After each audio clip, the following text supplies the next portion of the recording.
Saya berharap bahwa di hari-hari seperti ini kita meningkatkan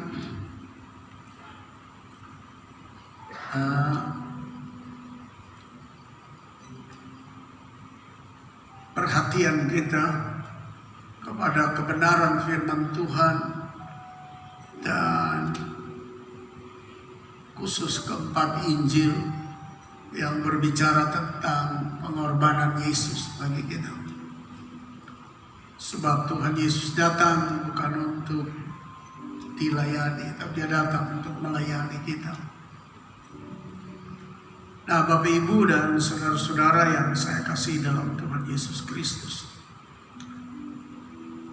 pada sore ini saya akan menyampaikan kepada kita sebuah pokok pikiran. Tapi sebelumnya saya akan menyinggung banyak mengenai tema umum kita sepanjang tahun ini. Sebuah tema yang sudah dicanangkan untuk kita bisa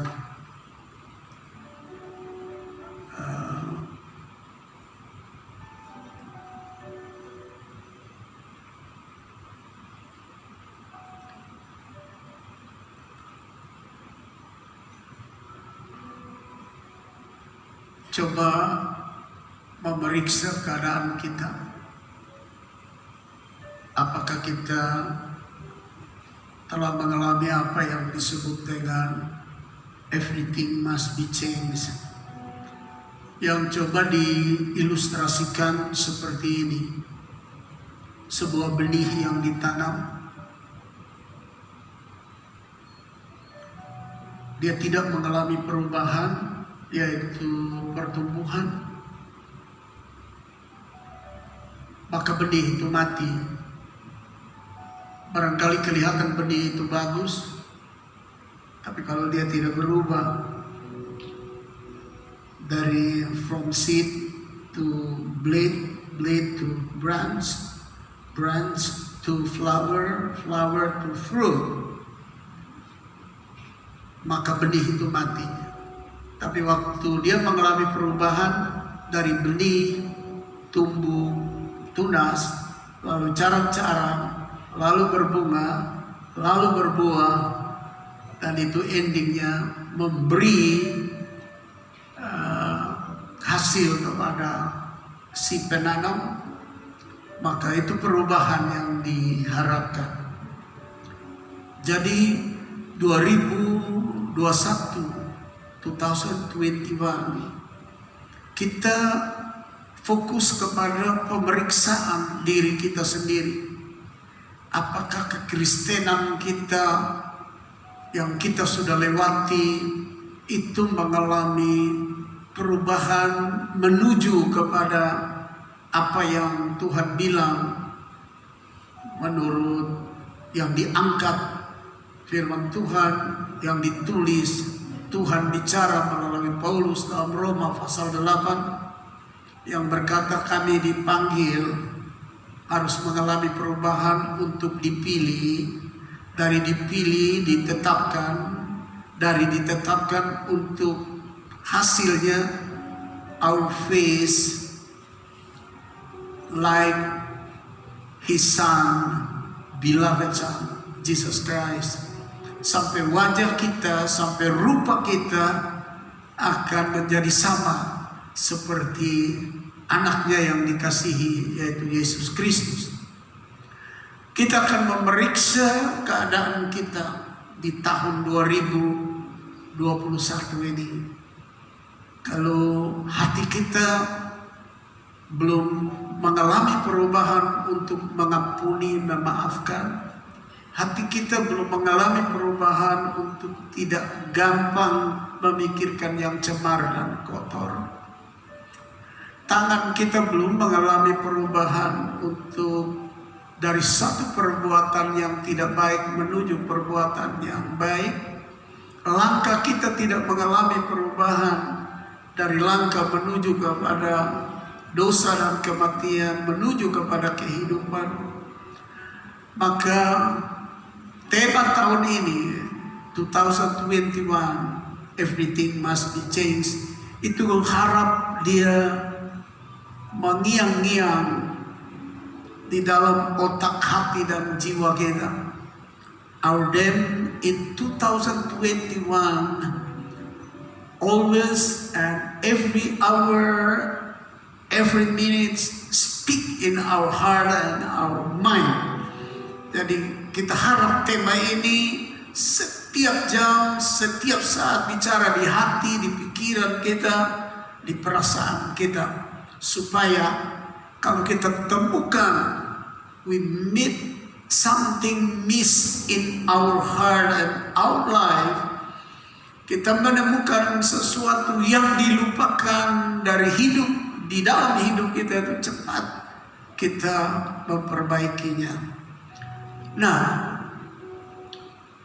saya angkat sebuah subtema dari tema besar kita, yaitu sudah saatnya kita harus memahami tujuan Yesus datang ke dalam dunia agar tidak bertindak salah.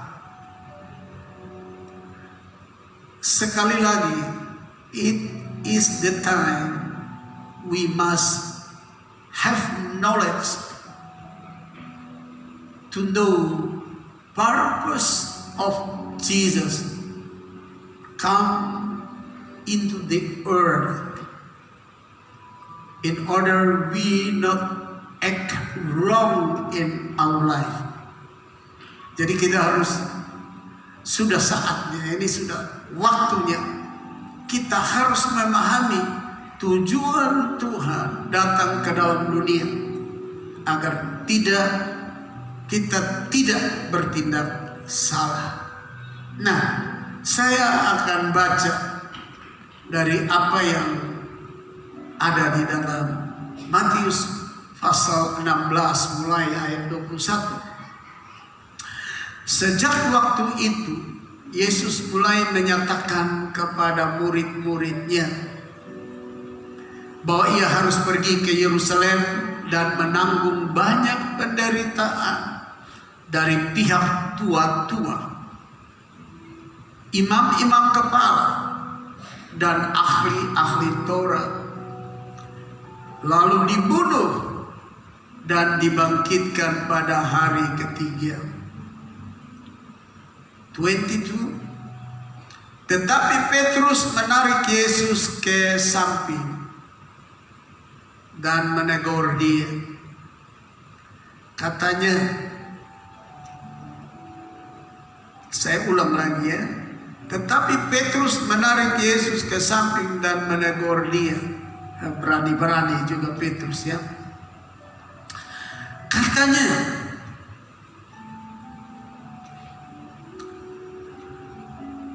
Tuhan, kiranya Allah menjauhkan hal itu. Hal itu sekali-kali takkan menimpa engkau. Saya baca kalimat demi kalimat untuk Bapak Ibu ikut merenungkan, dan saya harap sampai di bagian ini Bapak Ibu ikut bertanya, kenapa Petrus tarik Yesus ke samping supaya yang dia omong itu tidak terjadi. Maka Yesus berpaling dan berkata kepada Petrus, enyahlah iblis. Tuhan Yesus omong keras. Untung pendetamu tidak bicara kepada saudara yang bikin dosa, hei setan. Barangkali saudara lari dari di gereja. Tapi ini Yesus ngomong sama Petrus. Omongnya lagi bukan suruh bilang berdiri di situ setan. Dia, hei di sana, setan pergi di sana. Ini diusir. Engkau suatu batu sandungan bagiku, sebab engkau bukan memikirkan apa yang dipikirkan Allah. Akibat itu tidak dipikirkan apa yang dipikirkan Allah. We doing wrong. Kita selalu buat salah. Melainkan apa memikirkan manusia, yang manusia pikir itu selalu tidak berkenan. Saya lanjut. Ayat yang ke-16. Kau suatu batu sandungan bagiku. Ayat yang ke-23. Sebab engkau bukan memikirkan apa yang dipikirkan Allah, melainkan apa yang dipikirkan manusia. Ayat 24. Lalu Yesus berkata kepada murid-muridnya, setiap orang yang mau mengikut aku, ia harus menyangkal dirinya, memikul salibnya dan mengikut aku. Karena barang siapa mau menyelamatkan nyawanya, ia akan kehilangan nyawanya. Tetapi barang siapa kehilangan nyawanya karena aku, ia akan memperolehnya. For what is a man profited if he shall gain the whole world? Ayat yang terakhir. And lose his own soul. Or what shall a man give in exchange for his soul?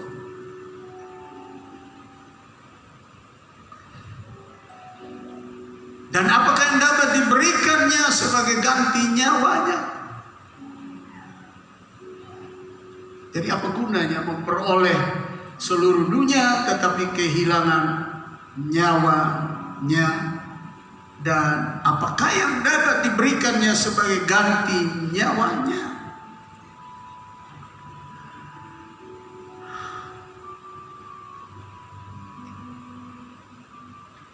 Saya mulai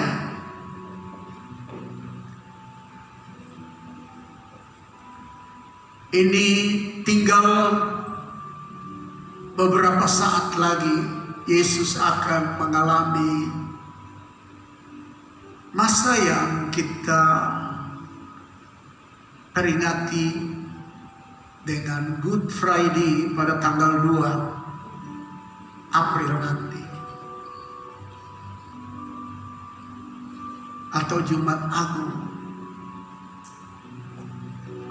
ketika Yesus memberitahukan bahwa dia akan mati, diserahkan, mati untuk dosa-dosa manusia.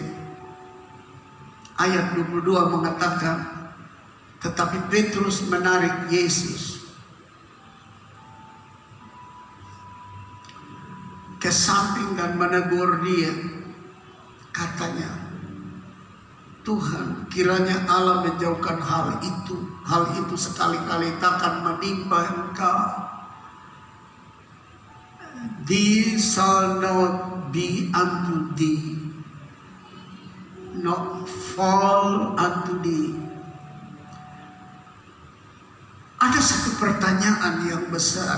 Apa benar Petrus ini mengatakan itu karena dia mau bela Tuhan?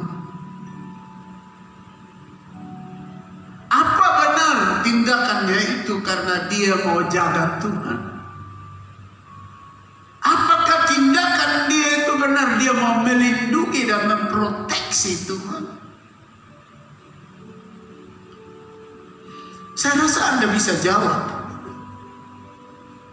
Saya angkat ini untuk kita lihat bagaimana kita harus berhati-hati di saat ini. Apa yang kita bertindak supaya jangan salah. Ketika tindakan itu tidak salah bila diawali dengan memahami kehadiran Tuhan di bumi, kedatangannya untuk apa. Nah, tadi ada beberapa pertanyaan. Benarkah Petrus tarik Yesus ke samping itu karena dia mau proteksi Yesus, dia mau lindungi Yesus, dia mau bela Yesus, dia mau jaga Yesus? Jawabannya tidak. Fakta-fakta. Waktu Yesus ditangkap kan, dia tidak berani ikut. Walaupun dia cabut pedang, potong hamba imam besar itu punya telinga kan. Tapi setelah Yesus dibawakan, dia dari jauh saja, berdiri dari jauh, tidak berani dekat-dekat. Kalau benar dia tarik Yesus ke samping ini, benar dia punya hati itu tulus, benar dia mau melindungi, benar dia mau memproteksi, benar dia mau menaungi, benar dia mau menjaga. Itu satu. Yang kedua, waktu pelayan perempuan mengatakan bahwa waktu dia panggang api di pelataran imam besar, waktu Yesus diperiksa, ada pelayan perempuan datang dan engkau satunya pengikut daripada orang itu dari Yesus. Dia bilang, apa omongmu, apa katamu, aku tidak kenal dia. Tidak lama satu lagi datang, lalu bilang, lu ini kan sama-sama dengan dia, karena lu ini yang ada di taman Getsemani. Dia bilang, lu bicara apa? Engkau bicara apa? Aku tidak kenal orang itu. Tidak lama satu datang lagi bilang, saya lihat benar dari bahasamu, dari tindakanmu, dan waktu engkau cabut parang, lalu engkau tetap telinga hamba imam besar di Getsemani, saya saksi. Lalu dia bilang, saya bersumpah aku tidak mengenal dia. Jadi kalau saudara jadi hakim, saudara akan putuskan Petrus bohong menarik Yesus ke samping. Ternyata dia tidak memproteksinya, dia tidak melindunginya, dia tidak membelanya. Benar, itu satu tindakan yang keliru. Dan sebenarnya dia buat itu karena apa? Setelah pengkajian teologis memeriksa kebenaran firman Allah, satu, sebenarnya dia tarik Yesus itu karena otaknya, his brain only thinks about his stomach, not Jesus' purpose on earth. Jadi dia punya otak itu tarik Yesus ke samping itu sebenarnya hanya berpikir tentang keperluan perutnya saja.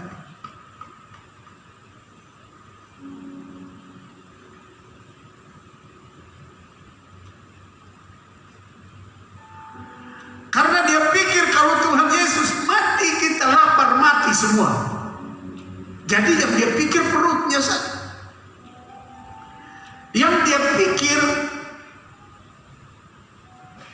his stomach, perutnya.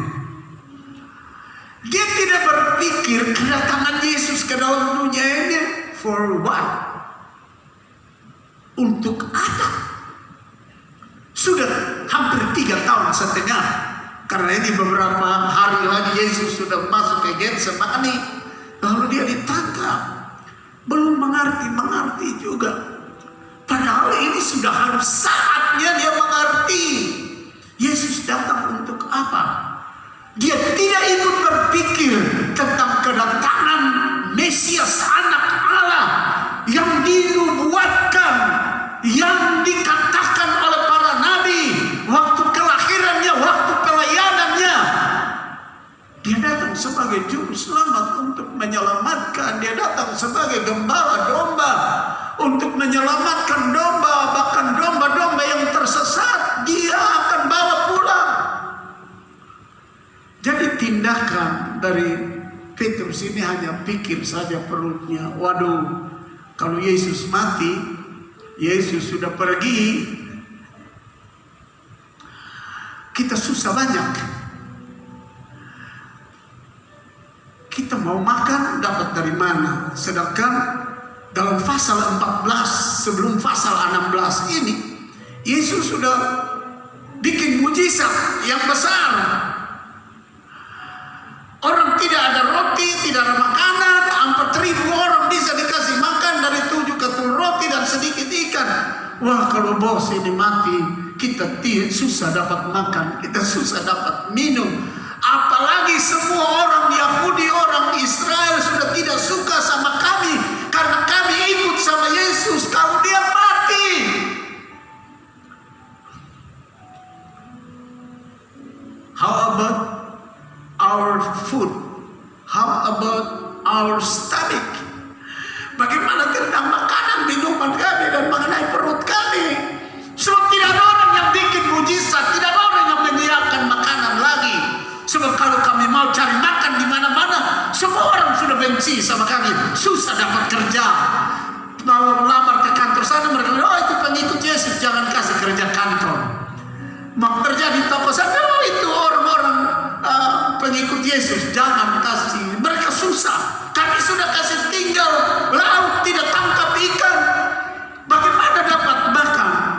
sebabnya dia tarik Yesus. Jangan mati, nanti kami lapar. Yang dipikirkan perutnya. Seperti yang dicatat dalam pasal 14 ayat 13 sampai 21, Yesus baru saja memberi makan 5.000 orang. Lalu dalam pasal yang ke-15 ayat 32 ayat sampai 36, Yesus baru saja memberi 4.000 orang makan. Jesus had just performed a miracle by feeding 4,000 people, 5,000 people. Yesus saja berbikin mujizat. Di tengah tidak ada makanan, minuman untuk 4.000 orang, untuk 5.000 orang. And now he died. It's very difficult for us to get food. Kalau dia mati, sulit bagi kami dapat makanan. Kalau begitu Yesus, jangan mati, karena saya punya perut. Itu sebabnya Tuhan Yesus bilang, engkau tidak pikir tentang apa yang Tuhan rancang, tapi engkau pikir mengenai apa yang manusia pikir, yaitu perut. Tindakan kita bisa sama terhadap Tuhan dalam perjalanan rohani kita, dalam perjalanan iman kita, ketika kita bukan sekarang mulai menyadari kenapa Yesus hadir dalam dunia ini dengan kasih yang berlimpah-limpah untuk saya, bukan sekedar untuk urus perut saya, tapi lebih daripada itu, yaitu nyawa saya. Petrus tidak pikir nyawanya, dia pikir, tadi baru saja dalam pasal 14 ditulis 5.000 orang tidak ada makanan, 5 roti 2 ikan makan. Pasal 15 hanya 7 roti, sedikit ikan, 4.000 makan, sisa lagi limpah-limpah. Wah, kalau bos mati, kita susah. Itu sebabnya Yesus bilang, lo ini hanya pikiran manusia saja, kebutuhan lahiriamu saja. You think about body's needs, not about salvation. Kamu hanya pikir tentang keperluan tubuh ini seperti manusia berpikir keperluan tubuh. Tapi terus tidak berpikir kalau Yesus mati, iblis gemetar. Kalau darah Yesus mengalir, iblis takut. Maka itu sampai sekarang kita berteriak, berdoa, darah Yesus, darah Yesus. Iblis lari. Dia tidak pikir itu. Bapak Ibu saudara-saudara yang saya kasih, yang kedua, otaknya, his brain only think about the power or key that Jesus will give him. Jadi yang kedua itu dia hanya pikir, karena waktu Tuhan Yesus jalan dalam pasal 16 ayat 19, sebelum sampai kepada ayat 20, 21, 22, kan Yesus tanya, orang semua bilang pendapat orang di sekeliling mengenai saya apa? Ada yang bilang engkau nabi yang bangkit, engkau Elia, engkau Yohanes Pembaptis. Tapi kalau menurut kamu siapa saya? Murid-murid tidak bisa jawab secara benar. Petrus yang jawab benar, engkau Mesias, anak Allah yang hidup. Lalu Yesus berkata, jawabanmu bukan karena engkau, tapi ada yang menyatakan ke dalam hatimu. Maka di atas batu karang ini, di atas pengakuan yang kokoh dan benar ini, aku membangun sidangku, dan kepadamu aku akan berikan kunci kerajaan surga. Engkau buka orang bisa masuk, engkau tutup orang tidak bisa masuk. Menyangkut kuasa, otoritas, kunci, key. Nah ini dibilang sama dia. Ayat 19, kepadamu akan kuberikan kunci kerajaan sorga. Apa yang kau ikat di dunia ini akan terikat di sorga, dan apa yang kau lepaskan di dunia ini akan terlepas di sorga. Jadi yang kedua ini, dia memikirkan, jangan mati dulu. Kau belum kasih beta kuasa, baru bilang I will give you key, power. Saya akan berikan, belum kasih, I will give. Dan dia bilang jangan mati dulu, makanya dia tarik ke samping. Supaya jangan mati, supaya dia bisa terima key, power yang Yesus ngomong. Yang dia pikirkan, bagaimana dia dapat kuasa, bagaimana dia dapat kunci, bagaimana dia bisa melepaskan dan membebaskan. Padahal kalau manusia melepaskan dan membebaskan terbatas, tapi kalau Yesus melepaskan, whole the world, when they receive Jesus, all of them become son of God. Yesus buat untuk seluruh yang menerimanya menjadi anak-anak Allah. Kalau Petrus buat, bukti sampai sekarang berapa banyak? Walaupun waktu hari Pentakosta 3.000 bertobat, tapi punya keterbatasan, bukan? Hanya memberi keterangan kalau kuasa itu turun. Nah ini belum turun, jadi orientasinya, you say you will give me key. Engkau kasih tahu Yesus bahwa engkau akan berikan saya kunci, tapi belum kasih. Jangan mati dulu. Tarik.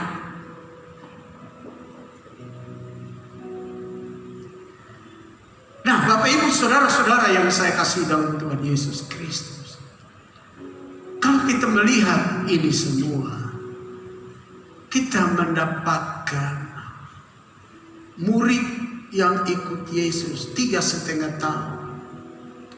Kelihatan mereka tidak paham tentang apa yang ditulis dalam suara nubuatan Nabi Yesaya dan apa yang Yesus ngomong.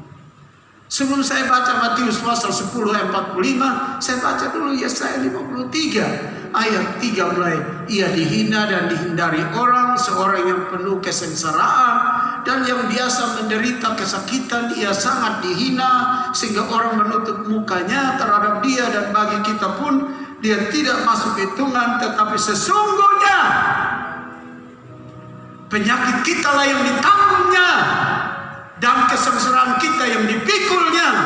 Padahal kita mengira dia kena tulah, dipukul dan ditindas Allah.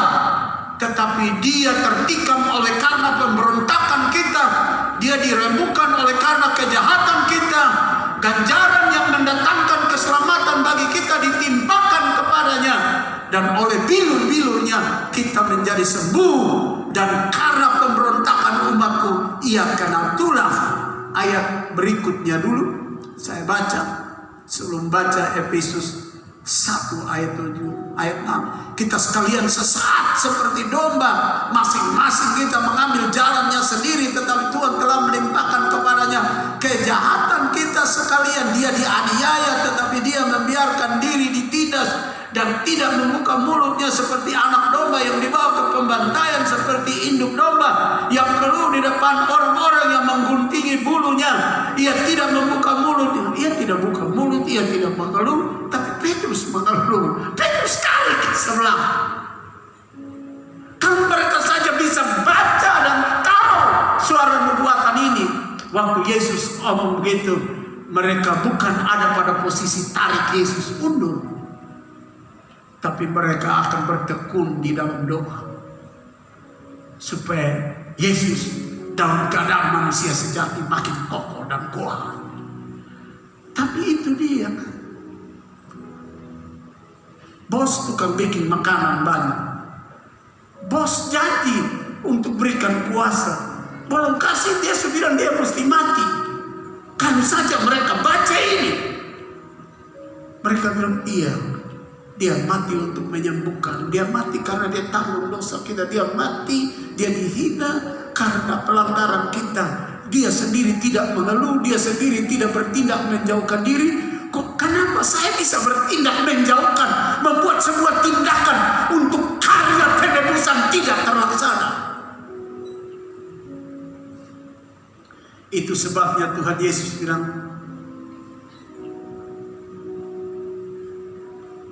"Hei Satan, come! Setan, pergi!"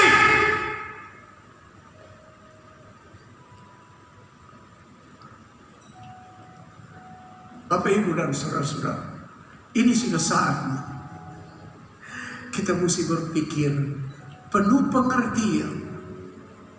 Jesus come to the earth to doing salvation, to doing cleanse. Dia datang untuk mengerjakan keselamatan, penyucian, make whole the world, mankind get heaven because they get salvation by His blood. Kalau kita saja tahu, ia mati untuk kita, untuk keselamatan oleh binu dan oleh darahnya. Dosa yang menimpa kita, kita mengalami penebusan dan kita dibawa ke surga. Petrus tidak pikir itu. Maka itu tindakannya salah. Tindakannya tidak benar. Nah, Bapak, Ibu, saudara-saudara yang saya kasih dalam Tuhan Yesus Kristus, Matius 10 ayat yang ke-45, karena anak manusia juga datang bukan untuk dilayani oleh Petrus yang punya pemikiran dangkal, yang punya pemikiran orientasi berpikirnya hanya soal, oh bos pembuat makanan mati, kita tidak ada makanan. Bos yang janji ini kuasa, dia mati, kami kehilangan kuasa. Apa benar waktu Yesus mati dan bangkit tidak ada kuasa diberikan kepada mereka? Justru diberikan dalam Kisah Para Rasul pasal 2. Waktu mereka memiliki kuasa. Dan Kisah Para Rasul pasal 1 ayat yang ke-8 berkata, "You will receive Holy Ghost, and when Holy Ghost fill you, you have power. And you become witness in Jerusalem, in Judea, in Samaria, and all the world."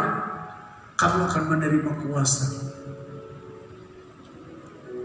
Kalau Roh Kudus turun atas kamu akan jadi saksi di Yerusalem, di Yudea, di Samaria, dan sampai ke ujung-ujung bumi. Petrus hanya berpikir, what I eat, what I use. Yang dia pikirkan, apa saya makan, apa yang saya pakai. Maka itu Yesus bilang, kawin hanya pikir tentang cara berpikir manusia. You think that sin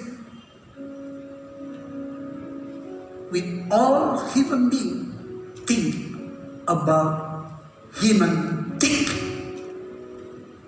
Kamu hanya berpikir seperti manusia pada umumnya berpikir. You not think about what's God's planning and program in me. Engkau tidak berpikir tentang program dan rencana Allah di dalamku, sehingga aku datang ke dalammu. Maka itu Yesus bilang, "Hei setan, pergi." Jadi, Bapak, Ibu, saudara-saudara yang saya kasihi dalam Tuhan Yesus Kristus, mari kami lihat kembali catatan tema kita. Sudah saatnya kita harus memahami tujuan Yesus datang ke dalam dunia.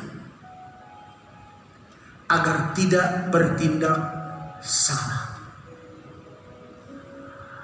Kita sudah harus kini saatnya memahami setiap firman Allah, sebab dulu Yesus datang secara fisik. Sekarang Yesus datang secara tertulis, yaitu firman Allah dalam Alkitab. Dulu dia datang sebagai daging, sekarang dia berangkat, dia datang sebagai firman yang tertulis. Dan ada di HP kita, ada di tangan kita, ada di gadget kita, ada di Alkitab. Sudah saatnya kita harus memahami tujuan Yesus. Yesus menurut Yohanes pasal 1 ayat yang pertama sampai ayat yang ketiga, pada mulanya itu firman. Firman itu bersama-sama dengan Allah.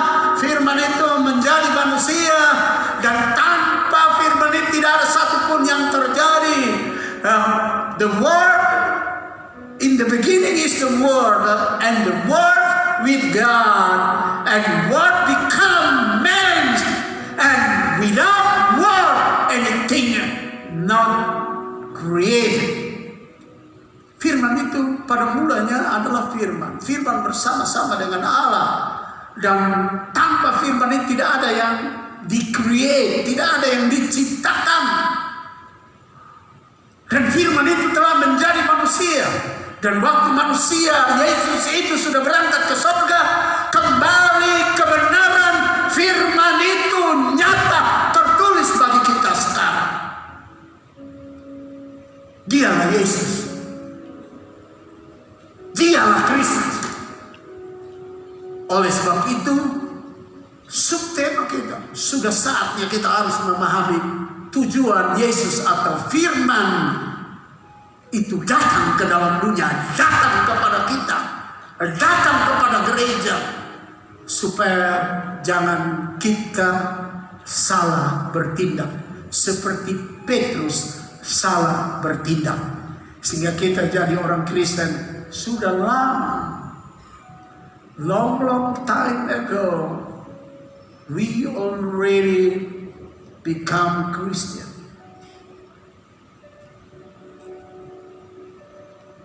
But many of us from our mother womb, kita ini sudah lama jadi orang Kristen, dan banyak di antara kita Kristen mulai dari dalam kandungan ibu kita. Saya takut kalau saya nonton video-video akhir-akhir ini di YouTube, di WhatsApp, di berbagai sarana media sosial, dan saya lihat pertobatan orang-orang Muslim di Arab, terlebih di Iran yang paling kejam terhadap orang Kristen. Pertumbuhannya sekarang tanpa disadari 50% penduduk Iran orang percaya Yesus, meskipun mereka pakai jilbab. Waktu saya baca, saya dengar dan pengiriman berita dari evangelism, underground evangelism, penginjilan bawah tanah, laporan media penginjilan bawah tanah, bagaimana orang-orang Muslim itu sampai mereka bisa charter bis, charter pesawat, lari ke Israel pergi baptis, karena tidak bisa baptis di Iran. Baptis artinya nyawa jadi taruhan. Lalu di Indonesia, saudara coba ikuti, begitu banyak tokoh yang bertobat, yang menyerahkan diri. Apalagi kalau mereka sudah bertemu dengan Christian Prince, semua pasti bertobat. Saya takut yang terkebelakang menjadi terdahulu. Anda dan saya sudah dahulu, mulai dari kandungan, we all already Christian. Kami semua sudah Kristen dari dalam kandungan. From our mother womb, we already Christian. Dari kandungan ibu kita sudah Kristen. Dan saya angkat subtema ini dengan pokok bacaan ini. Sudah saatnya kita harus memahami Tujuan Yesus, tujuan firman Allah ada pada kita. Yesus itu firman Allah. Karena pertama dia firman menjelma menjadi manusia.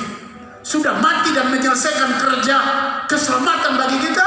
Dia berangkat kembali ke surga. Kembali firman Allah dicatat untuk kita.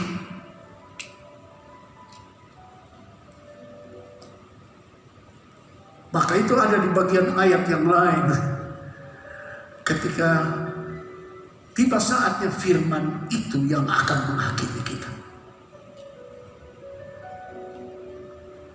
Nah, Bapak Ibu, saudara-saudara yang saya kasih dalam Tuhan Yesus Kristus. Mari kita lanjut dengan apa yang saya harus sampaikan.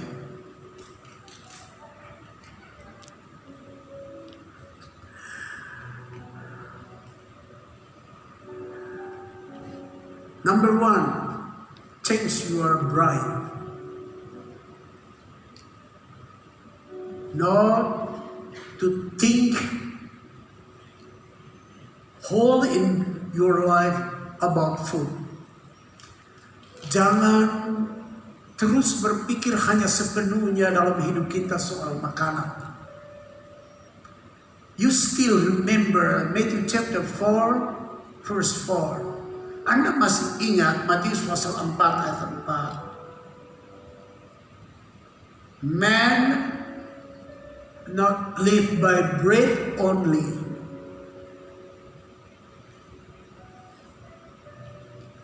but by the word of the Lord will come out from the mouth of the Lord. Manusia tidak hidup dari roti saja, tapi dari setiap firman yang keluar dari mulut Allah. Itu berarti the word of God that is the genuine food. Itu berarti bahwa firman Allah itu makanan sejati.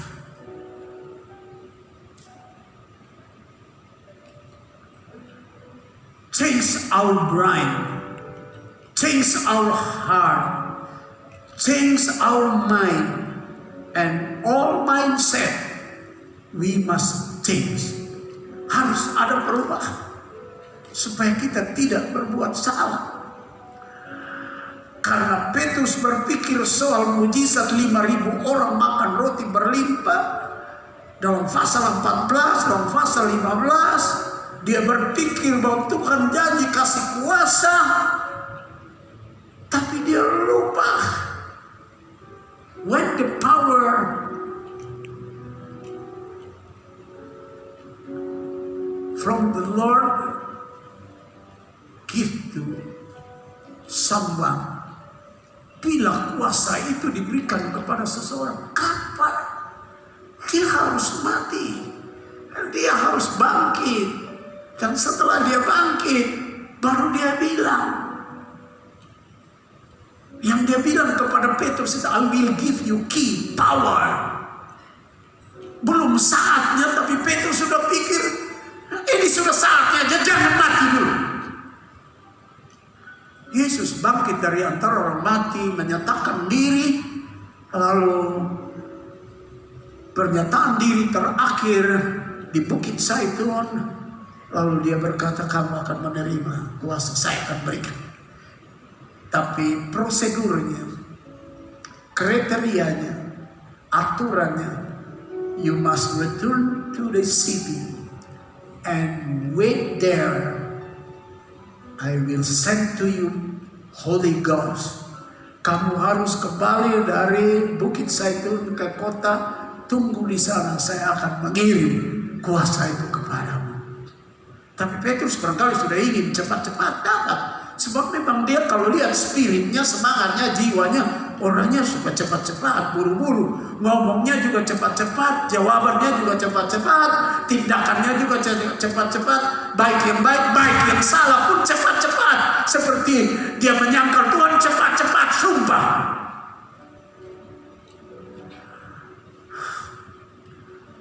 Nah, Bapak Ibu saudara-saudara yang saya kasih dalam Tuhan Yesus Kristus. Efesus 1 ayat 7. Sebab di dalam Dia dan oleh darahnya kita beroleh penebusan. Petrus tidak tahu ini, padahal Yesus sudah omong ulang-ulang, yaitu pengampunan dosa. Yesus sudah omong ulang-ulang 3,5 tahun, tapi dia tidak tahu. Menurut kekayaan kasih karunia-Nya yang mana? Ia menyatakan pengorbanan sebagai kasih karunia. Karena itu Bapak Ibu sekali lagi, ini sudah saatnya. Jangan kita tidak memahami kehadiran firman yang diberitakan yang adalah Yesus. Sebab nanti kita bertindak salah kalau kita tidak memahami kebenaran firman itu. Oleh sebab itu baca. Pendetamu sudah 1 kali selesai 2 minggu yang lalu. Sekarang saya sudah sampai di 2 raja-raja, ulang kembali di 2 raja-raja, sudah kisah para rasul sekarang. Saya sudah baca. Tidak lama lagi mau 2 kali. Ingat, ini makanan sejati. Saudara, bukan pendeta saja yang makan, kita semua mesti makan. Kalau kita tidak makan, kita tidak kuat. Jadi kalau Petrus berpikir tentang makanan roti sesungguh, Yesus ingin kita berpikir tentang makanan sejati, yaitu firman Allah yang hidup. Amin. Berikan sanjungan bagi kita. May you stand up. Silakan berdiri sekarang.